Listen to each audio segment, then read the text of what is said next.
Sur les 50 vidéos les plus populaires de la plateforme, donc vraiment les 50 vidéos que tout le monde adore, et ben il y a quand même 8 vidéos avec des relations non consensuelles mises en scène par des acteurs. Et là, on peut décemment se demander si voir ce genre de scénario a pas un effet sur les consommateurs. On cherche des informations sérieuses sur la pornographie sur Google, et moi j'avais pas envie de vous proposer une analyse basée sur des sources qui sont biaisées. Pour faire le tri dans tout ça, on a cherché des méta-analyses. En gros, les méta-analyses, c'est des articles qui reprennent les résultats de tous les autres articles et études indépendantes sur le sujet. Et après, ils font des stats.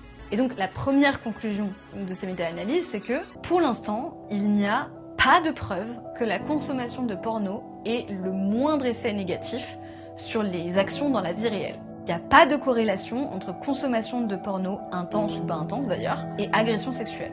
Pas de corrélation non plus entre les comportements plus agressifs ou sexistes, sauf très faiblement dans le cas de la consommation régulière de porno jugé violent, justement. Après, encore une fois, et évidemment, corrélation n'est pas causalité. Et en fait, certaines études soulignent même plutôt l'effet inverse. Une meilleure accessibilité au porno semble avoir un effet plutôt positif à grande échelle.